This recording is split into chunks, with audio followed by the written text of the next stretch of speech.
again, first grade. So yesterday we did the first part of the Unit 8 assessment, the first 3 pages of it. Today, make sure that you have filled out the last 2 pages of the assessment before watching this video so that you can go along with me and check your work now. Remember, it's important that you try your best on your own. If you are not sure about a part, just leave it, and then when you watch the video with me doing it, I'll help explain what to do along the way. All right, so we're going to start the second part of the assessment now. So we'll start with number 10. Use the information in the tally chart to complete the bar graph. So it's eye colors. There's blue, green, and brown. So now we have to turn this into a bar graph. So I'm going to write each of the colors down below each of the columns here so that we can stay organized to which one is which. All right, so now I have blue, green, and brown. So I'm going to look up here at blue, and I know that this is 5 tallies. So I have 5, 6, 7 kids that have blue eyes. So what I'm going to do is find the 7 line, and I'm going to go down from there and shade in everything below. This is one way to do bar graphs. This is a way that I usually do, but I'm going to show you on the other ones another way to do it. And you can shade in a lot neater than what I'm doing here. All right, green. There are 1, 2, 3, 4 kids with green eyes. The other way you could do this is shade in each bar counting up to 4. So I can go 1, 2, 3, 4. Both ways will give you the same answer, just whatever you prefer. All right, last, how many kids have brown eyes? So again, I know this means 5, so I'm going to start at 5 and count up. 5, 6, 7, 8. So I'm going to do it the way I did the first time. I'm going to find 8, and I'm going to shade from below the 8 down.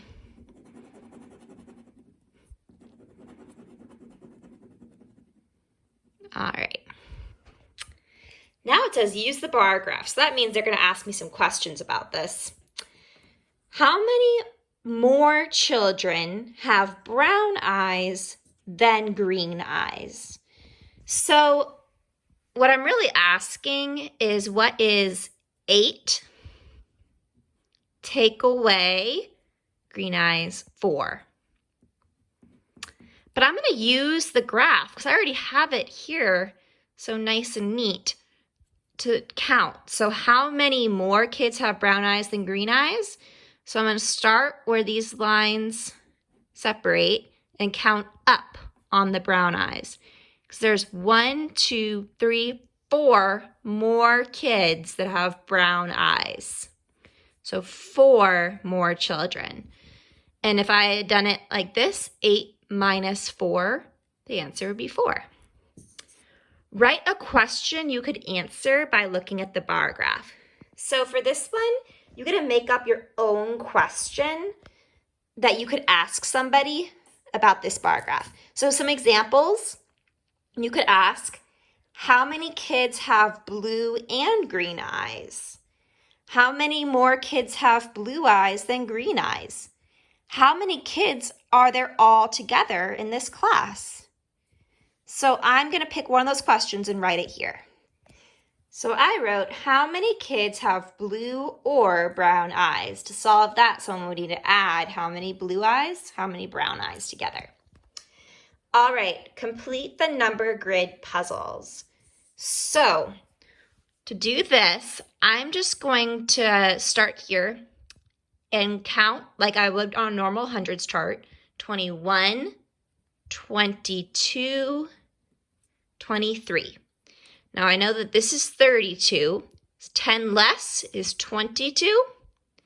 10 more than 32 is 42. And I know that makes sense because 41, 42, 43. All right, 32. What number comes right before 32? 31. And what number comes right after?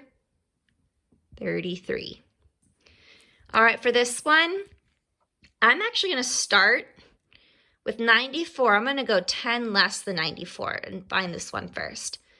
So 10 less than 94 is 84. 10 less than 84 is 74. Now I can kind of fill in these rows a little bit easier. So 74, what comes after that? 75, 76. 84 after that is 85, 86, 94, 95, 96. We're almost there. Here's our last page. So we have some clocks to look at here.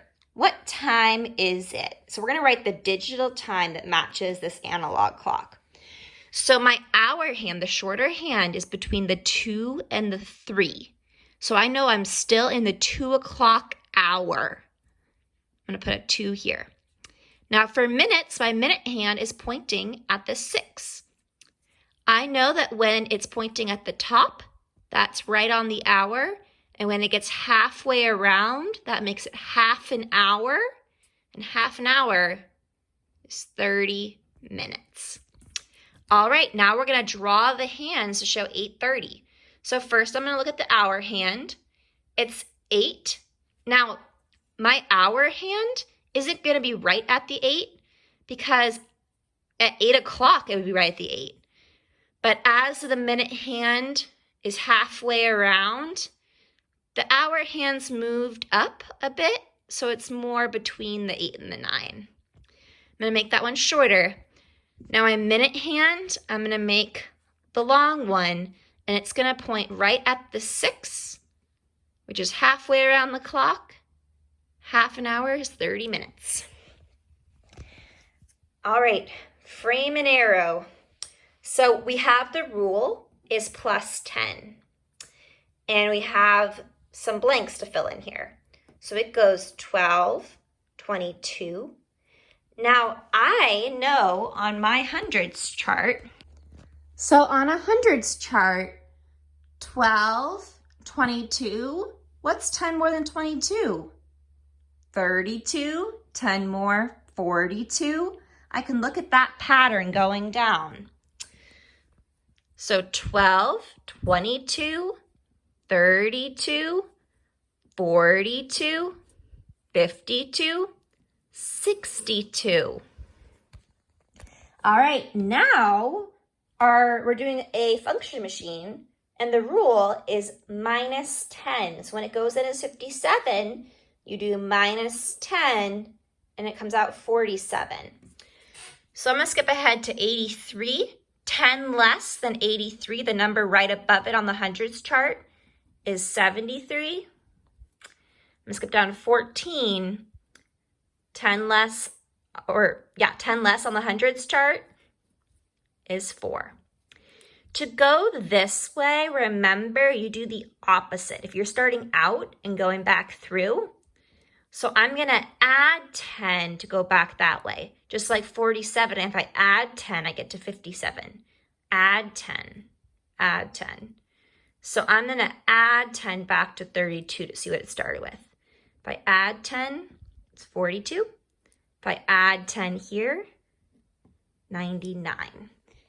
All right. Nice job on this assessment, everybody.